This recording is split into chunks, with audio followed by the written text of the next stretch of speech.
Islam voulant dire serviteur de Dieu, soumis à Dieu, obéissant à Dieu. Mais de quel Dieu on parle?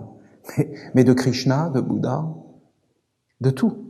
On parle pas simplement du Coran, parce que Dieu parle à travers tous les envoyés. Et tous ces êtres, c'était des textes sacrés.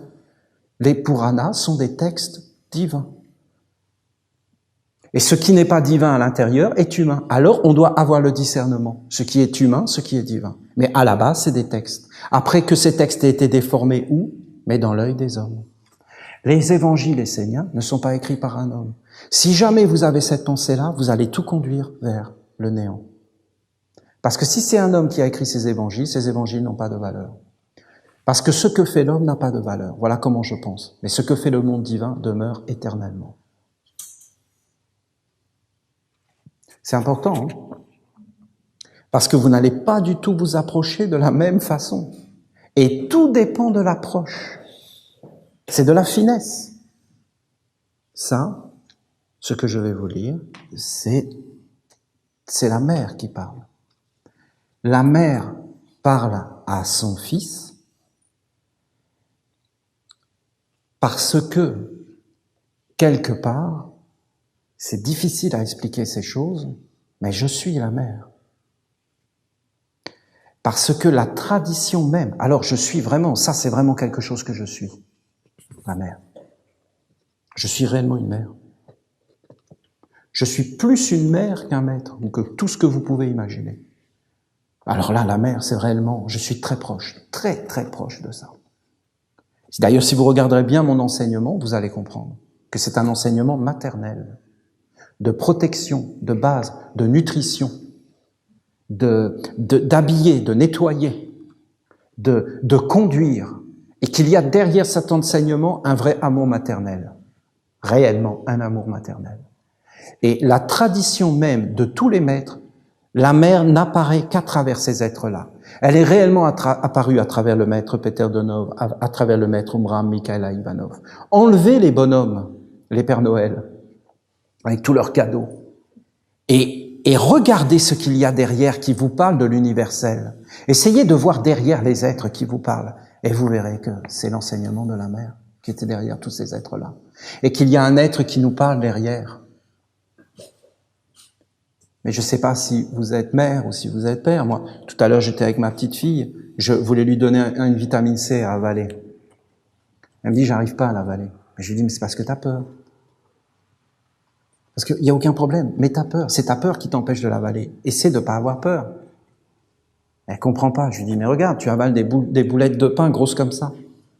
Tu les avales parce que t'as pas peur. Tu te poses pas de questions. Mais là, tu te poses une question. T'as peur. Elle me dit, oui. Mais j'étais comme toi, j'avais peur. C'est pour ça que je le sais. Et c'est parce que j'ai pris conscience que j'avais peur que j'ai réussi à l'avaler. Ah, t'as fait comme moi. Ah, t'étais comme moi. Ah, t'étais exactement comme moi. Mais oui.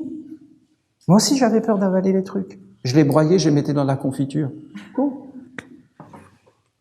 Ah, d'accord. Allez, hop, et je l'avale. T'as triomphé de ta peur.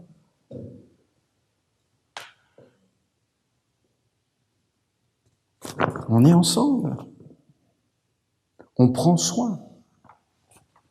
Vous avez un être plus grand que tout, la mère, omniprésente, toujours avec vous.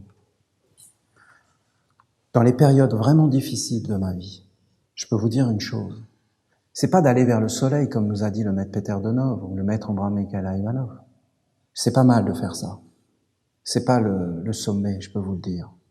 Le sommet, c'est de se sortir de chez soi le matin, à l'heure où tu te lèves, il n'y a pas de problème, pieds nus, d'aller mettre tes pieds sur la terre et de saluer ta mère.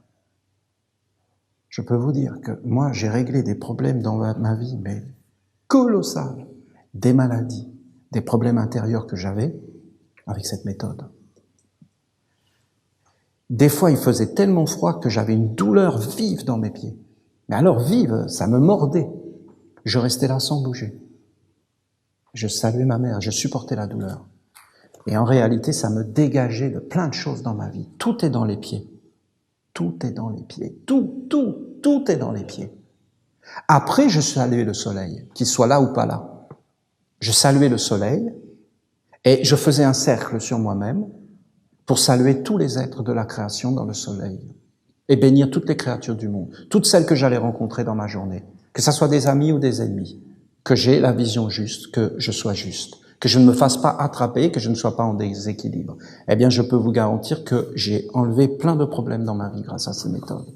Il n'y a rien de plus grand que la mer. Si la mer ne nous portait pas, comment on pourrait saluer le soleil? Comment on pourrait voir les étoiles? Comment on pourrait vivre? Comment on aurait des organes? Qui est-ce qui nous porte sans arrêt? Qui prend soin de nous? Qui nous entoure? Qui nous nettoie? Qui nous protège sans arrêt? Qui nous habille? Qui nous lave? Cette mer omniprésente qu'on ne voit plus et qui est là en permanence pour nous et qui nous porte et qui nous donne confiance et assurance et qui nous donne et qui nous rend capables et qui nous éveille et qui nous protège et qui nous rend humbles. Et tous les hommes le savent puisqu'il dit, il faut garder les pieds sur la terre.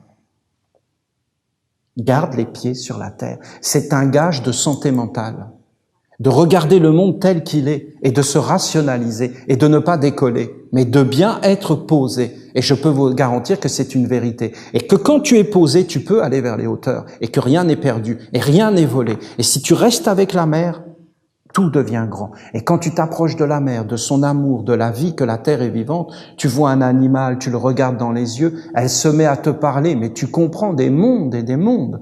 Mais il n'y a que dans le silence, que dans la discipline qu'on peut arriver à rentrer dans ces mondes.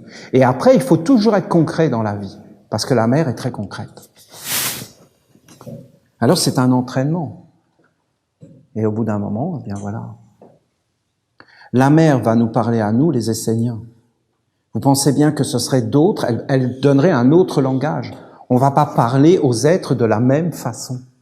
Ça dépend de l'être qui s'approche de toi et de ce qu'il peut entendre, de l'âge qu'il a, de la tradition qu'il a. Alors elle va parler en fonction de l'être qui est en face d'elle, comment elle peut le toucher.